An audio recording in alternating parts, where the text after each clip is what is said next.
Have you ever pondered what it would take for the United States to demolish some of the most heavily guarded missile bases and nuclear storage facilities on the planet? We're talking about underground installations that are well protected by reinforced concrete and encircled by some of the most cutting-edge air defense systems in existence. Iran's underground missile bases and nuclear facilities are meant to endure the worst, including airstrikes, conventional weapons, and time. Despite these extraordinary fortifications, the U.S. military possesses a vast arsenal of highly advanced weapons and techniques capable of breaking past these barriers and neutralizing these important targets. In today's deep dive, we'll look at how the U.S. could remove Iran's underground missile bases and nuclear storage facilities step by step. Iran's underground missile depots and nuclear sites are among the most sophisticated underground bunkers ever created. Consider a nuclear station placed behind 80 meters of rock, far beyond the range of most bombs. Iran has spent billions of dollars fortifying these bunkers so that they can withstand airstrikes and regular military attacks. These underground networks contain Shahab and Sigil ballistic missiles, which may be launched at U.S. bases or allies such as Israel in response to an attack. But here's the kicker. As formidable as these barriers are, the U.S. military has the technology and tactical know-how to get through. It is not only about dropping bombs. It involves intelligence, cyber warfare, and stealth. There was also an application of immense force. Before launching a single missile or dropping a bomb, the U.S. would require pinpoint accuracy in determining the precise locations of Iran's underground facilities. This is not as simple as it sounds, given Iran's use of decoys and mobile missile launch stations. However, the United States has very substantial monitoring tools to combat this. Advanced satellites like the KH-11 and reconnaissance drones like the ERQ-4 Global Hawk would play important roles in acquiring essential intelligence. These systems can identify missile locations,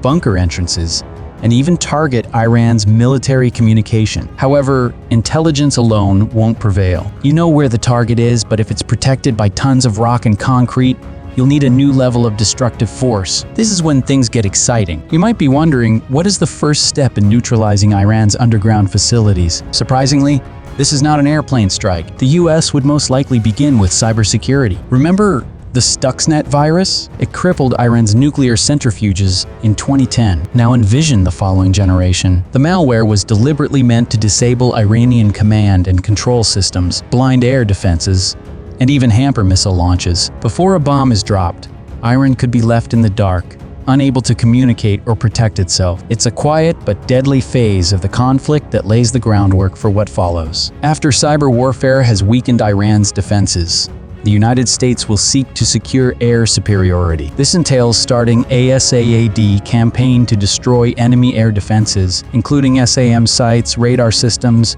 and other defense technologies.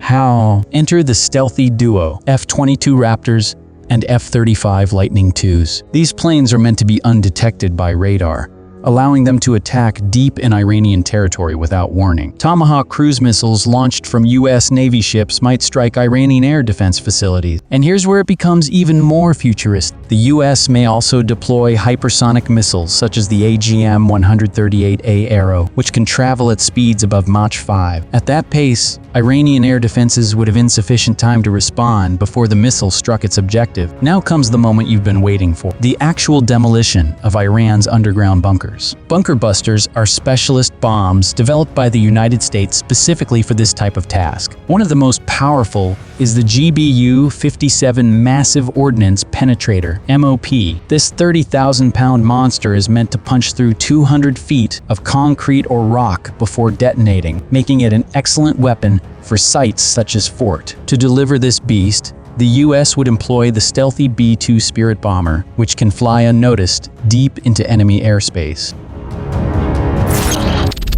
Then there's the GBU-28, a 5,000-pound penetrator bomb that has already been deployed. It has proven its worth in previous battles. It may be less powerful than the MOP, but it is more than capable of destroying medium-depth bunkers and missile silos. And just when you think you've seen it all, the GBU-72 Advanced 5K Penetrator arrives, a newer, very precise bunker buster capable of pinpoint accuracy against fortified underground targets. Imagine dropping one of these bombs on an underground missile base and witnessing the entire structure fall. By combining bunker bombs, hypersonic weapons, and cruise missiles, the U.S. may not only destroy the facilities, but also disable the defense systems. While standard bunker bombers and hypersonic missiles are stunning, the United States is developing far more deadly weaponry capable of destroying underground sites. Thermobaric bombs, one of the most powerful types of conventional explosives, disperse a fuel cloud before igniting it. These bombs cause a tremendous, high-temperature explosion, generating a shockwave suitable for demolishing underground tunnels and bunkers. The MOAB, or Massive Ordnance Air Blast Bomb, known as the mother of all bombs, is a prime example. While not designed to penetrate deeply, its explosive strength might be utilized to destroy entrance tunnels or harm surface structures. In an extreme case, the U.S. may consider utilizing nuclear bunker bombers, such as the B-6112 bomb. This contentious weapon can enter the ground and unleash a nuclear blast capable of vaporizing deeply buried targets. Though unleashing nuclear weapons has severe political and environmental ramifications, it is still a possibility if everything else fails.